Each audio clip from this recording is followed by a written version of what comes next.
गरुड़ वाहन भगवान विष्णु से दर्शन की प्रार्थना।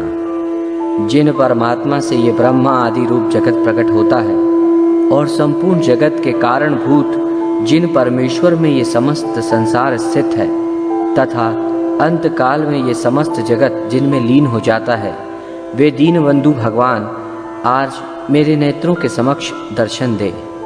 जिनके कर कमल में सूर्य के समान प्रकाशमान चक्र, भारी गदा और श्रेष्ठ शंख शोभित हो रहा है, जो पक्षीराज गरुड़ की पीठ पर अपने चरण कमल रखे हुए हैं, वे दीनबंधु भगवान आज मेरे नेत्रों के समक्ष दर्शन दें। जिनकी स्नेह दृष्टि से देखे जाने के कारण देवता लोग ऐश्वर्य पाते हैं और कोप दृष्टि के द्वारा देखे जाने से दानव लोग नष्ट हो जाते हैं तथा सूर्य, यम और वायु आदि जिनके भय से भयभीत होकर अपने अपने कार्यों में प्रवृत्त होते हैं, वे दीनबंधु भगवान आज मेरे नेत्रों के समक्ष दर्शन दें। जो जागते हुए पुरुष का दूर चला जाता है और सोते हुए पुरुष का वैसे ही निकट आ जाता है, जो परमात्मा के साक्षात्कार का प्रधान साधन है, जो भूत, भविष्य, वर्तमान, सन्निकृष्ट और व्यवहित पदार्थों का एकमात्र ज्ञाता है और जो विषयों का ज्ञान प्राप्त करने वाले स्रोत आदि इंद्रियों का एकमात्र प्रकाशक और प्रवर्तक है, मेरा वो मन कल्याणकारी भगवत संबंधी संकल्प से युक्त हो। कर्मनिष्ठ एवं धीर विद्वान, जिसके द्वारा यज्ञज्ञ पदार्थों का ज्ञान प्राप्त करके यज्ञों में कर्मों का विस्तार करते हैं, जो इंद्रियों का पूर्वज अथवा आत्मस्वरूप है, जो पूज्य है और समस्त प्रजा के हृदय में निवास करता है, मेरा वो मन कल्याणकारी भगवत संबंधी संकल्प से युक्त हो।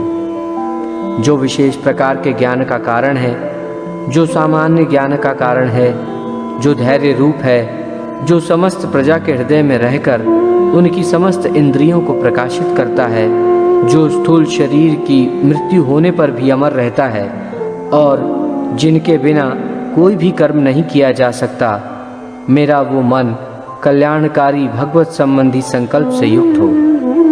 जिस अमृत स्वरूप मन के द्वारा भूत, वर्तमान और भविष्य संबंधी सभी वस्तुएं ग्रहण की जाती है और जिसके द्वारा 7 होताओं वाला अग्निष्टोम यज्ञ होता है, मेरा वो मन कल्याणकारी भगवत संबंधी संकल्प से युक्त हो।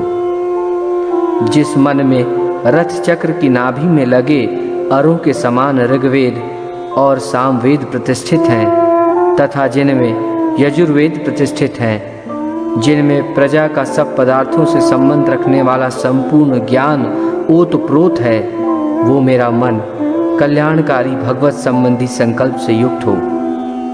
श्रेष्ठ सारथी जैसे घोड़ों का संचालन और रास के द्वारा घोड़ों का नियंत्रण करता है, वैसे ही जो प्राणियों का संचालन तथा नियंत्रण करने वाला है, जो हृदय में रहता है, जो कभी बूढ़ा नहीं होता और जो अत्यंत वेगवान है, मेरा वो मन कल्याणकारी भगवत संबंधी संकल्प से युक्त हो। ओम असतो मा सद्गमय। हे रुद्र, ये गरुड़ महापुराण विद्या, यश, सौंदर्य, लक्ष्मी, विजय और आरोग्य आदि का कारण है। जो मनुष्य इसका पाठ करता है या सुनता है, वो सब कुछ जान जाता है और अंत में उसे स्वर्ग की प्राप्ति होती है। जो मनुष्य एकाग्रचित होकर इस महापुराण का पाठ करता है, सुनता है अथवा सुनाता है, जो इसको लिखता है, लिखाता है या पुस्तक के ही रूप में इसे अपने पास रखता है, वो यदि धर्मार्थी है तो उसे धर्म की प्राप्ति होती है। यदि वो अर्थ का अभिलाषी है तो अर्थ प्राप्त करता है। जिस मनुष्य के हाथ में ये गरुड़ महापुराण विद्यमान है, उसके हाथ में ही नीतियों का कोश है। जो प्राणी इस पुराण का पाठ करता है या इसको सुनाता है, वो भोग और मोक्ष दोनों प्राप्त कर लेता है।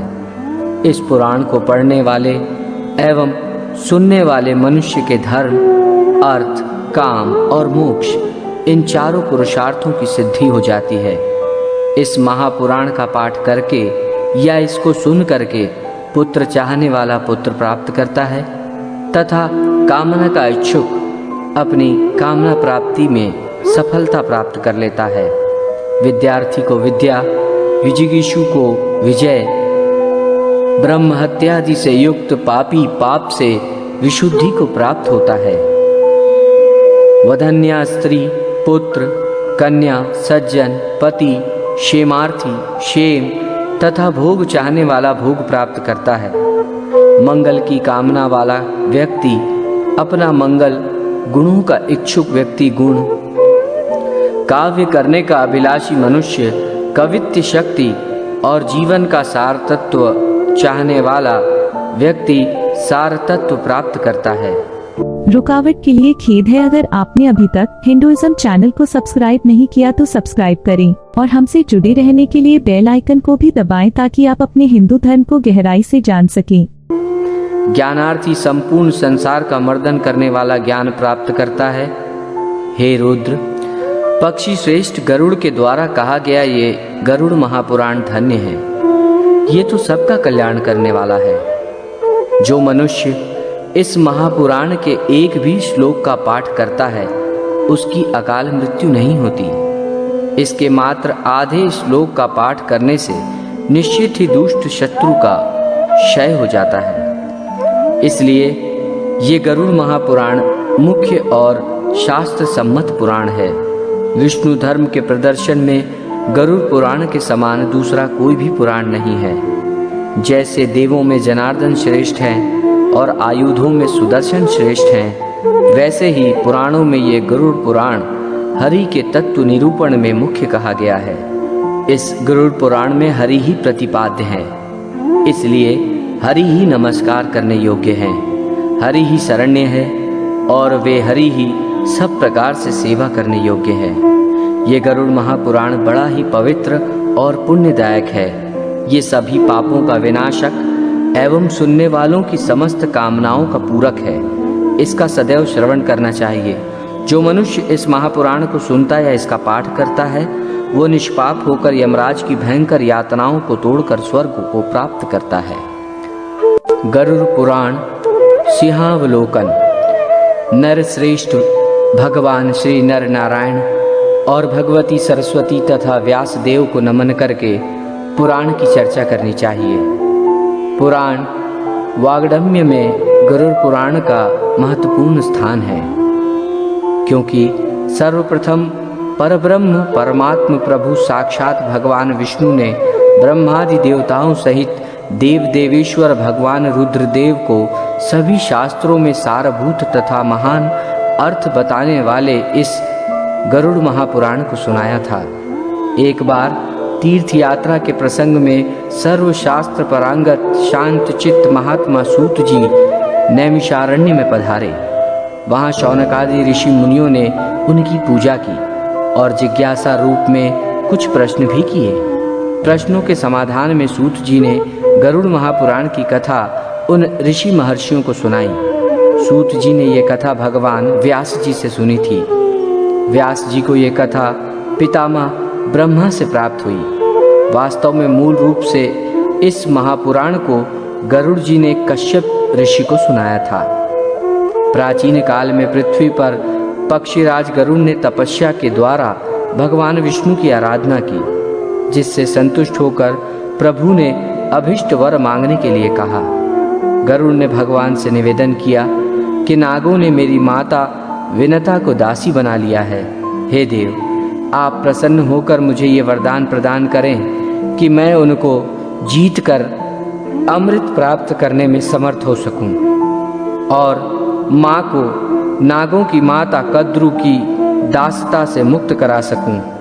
मैं आपका वाहन बनूं और नागों को निदीर्ण करने में समर्थ हो सकूं तथा जिस प्रकार पुराण संहिता का रचनाकार हो सकूं वैसा ही करने की कृपा करें। भगवान श्री हरि ने पक्षीराज गरुड़ को ये अभिष्ट वरदान प्रदान किए तथा कहा कि आप अत्यंत शक्ति संपन्न होकर मेरे वाहन बनेंगे विषयों के विनाश की शक्ति भी आपको प्राप्त होगी। मेरी कृपा से आप मेरे ही महात्म को कहने वाली पुराण संहिता का प्रणयन करेंगे। जैसा मेरा स्वरूप कहा गया है वैसा ही आप में भी प्रकट होगा। आपके द्वारा प्रणीत ये पुराण संहिता आपके गरुड़ नाम से लोक में प्रसिद्ध होगी। हे विनतासुत, जिस प्रकार देव देवों के मध्य में मैं ऐश्वर्य और श्री रूप में विख्यात हूँ, उसी प्रकार हे गरुड़, सभी पुराणों में ये गरुड़ महापुराण भी ख्याति अर्जित करेगा। जैसे विश्व में मेरा कीर्तन होता है वैसे ही गरुड़ नाम से आपका भी संकीर्तन होगा। हे पक्षी श्रेष्ठ, आप मेरा ध्यान करके उस पुराण का प्रणयन करें।